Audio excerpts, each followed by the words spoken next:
Cloudy conditions over Monaghan greeted the crews for the 2012 Hillgrove Hotel Stages Rally, which this year was round 2 of the Sligo Pallets Border Championship. Before the start, we check in at the Hillgrove Hotel to get the views of the leading drivers. We're going to try to go as hard as possible. Tyre choice is going to play a big part in the game here now. We drove in here this morning and the sun was shining. Now we're after coming out of the driver's briefing and it was real dull, like the clouds are very black, so it's going to be a tough tyre choice. Basically it's going to be a tough rally, like the Mark IIs. As far as I'm concerned, the stages are set up for them Mark IIs now, and it'll be hard work for the WRC cars today. I have my work cut out with Niall and Donny.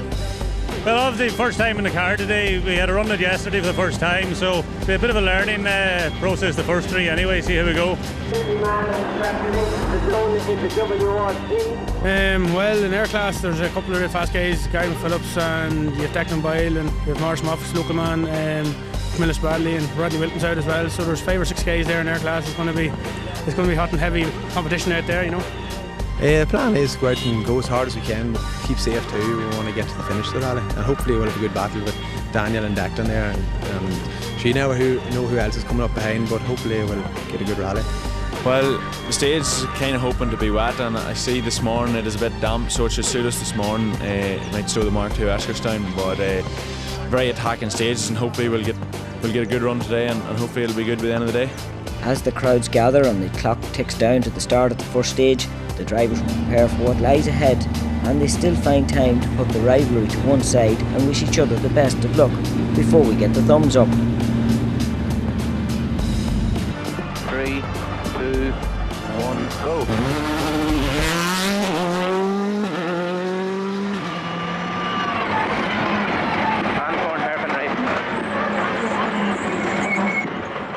Niall Maguire and regular navigator Enda Sherry set fastest times on the first 3 stages and hold a 56-second lead going into service.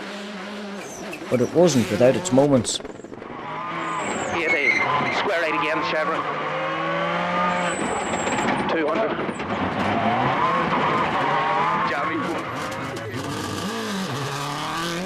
Seamus Leonard and John McCafferty were second off the line as they sought to put pressure on Maguire from the off, but their day was short-lived as gearbox problems in the Subaru seen them retire at the end of stage 1. In their first competitive run in the ex-PJ McDermott Subaru, Donna Kelly and Kevin Flanagan were joint fastest with Maguire on stage 1, 4 seconds off the pace on stage 2, but failed to make it out of stage 3.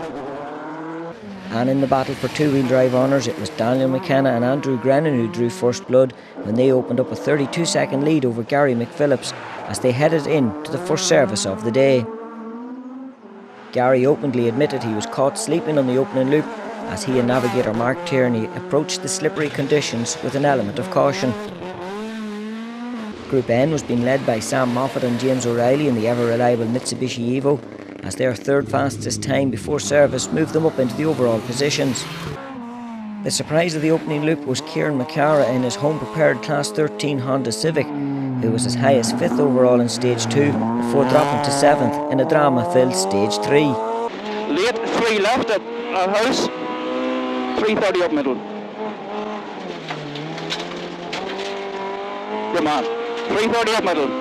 Morris Moffat, Jason McKenna held 5th overall going into service, with Declan and Brian Boyle in 6th position as they passed a stricken Donna Kelly on stage 3. 1 right, stop, 5 right, watch it. What's the 5? 25 left, keep in. 40 up the hill and 5 right, keep in. 5 right, keep in. 130 up the middle and care. 4 left over crest, keep tidy up here. A high-flying Brian Brogan was 8th with John McQuaid 9th. Shane Maguire, Martin McGarrity completed the top 10 and were 2nd overall in Group N. Conor Harvey and Josh Moffat were level on time after the first 3 stages, while Trevor and Kenny Bustard were early retirements after drive shaft failure on stage 1. In the classes, Declan Gallagher held 2nd in Class 13 with Russell Woods 13 seconds adrift. 3rd in Class 10 was the hard-charging Michael Carbon, with Patrick Kiernan 2nd. and jumping into an early lead was Aaron McQuaid.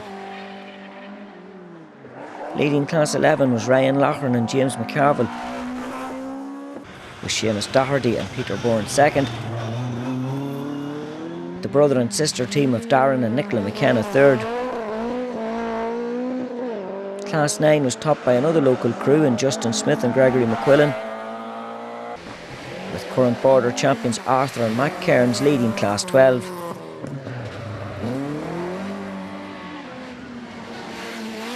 Stephen Greeny leapt highest in Class 6, with Joe McGonigal second.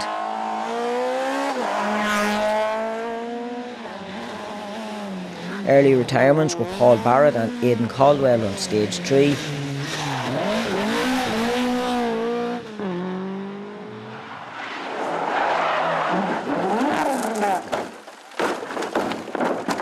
With Rodney Wilton and Conor McMahon also exiting in spectacular fashion.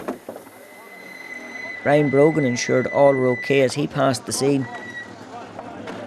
The updated safety features on the rally cars was testament to the fact that both Rodney and Conor relaxed with a cup of tea after the excitement, as we catch up with the leading drivers in service.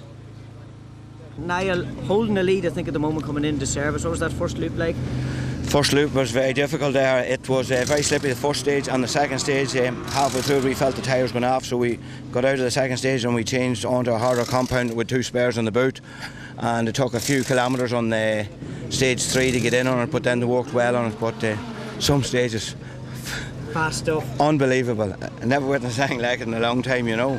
Yeah, it went fine. Stage 1 was a lot slippier than we thought, and then we got a good run through it okay, but stage 2 then was a lot better. We had a good cut through it, but then the last stage there, stage 3, which is the long one, we come over a jump at the start of the stage far too hard, and it bent the steering arm in the front of the car, which left the wheels out of line, and it meant that it was quite hard to get the car turned in on the tighter corners, but we were still okay. Yeah, it went very well there. Tyres went off in the last stage. We kind of expected it, but I think we're third overall, something in around that, so we're very happy with our results so far. So if we kept it like that all day now, we'd be very happy, but I know Gary McPhillips is going to push very hard after this service, and he'll be very hard to hold back. So. We had a clean run through the 3 stages. We've dropped down time. We're down 32 seconds in Daniel. I felt on the 4th stage there was a lack of grip. You know, the second stage got better, adjusted the suspensions a wee bit to harden the car up, and on the 3rd stage I felt the car was good enough, but Daniel still took 8 on us, so we're just going to try and keep going the way we're going. We're not going to push the boat out, and try and get to the end of the day anyway.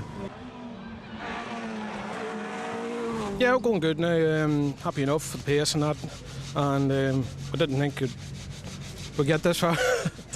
First stage now was a bit tricky, slippy in place now. With as I say, Collie says, with a couple of hairy ones. Me. Crashed. 200. More action from the Monaghan Stages rally after the break.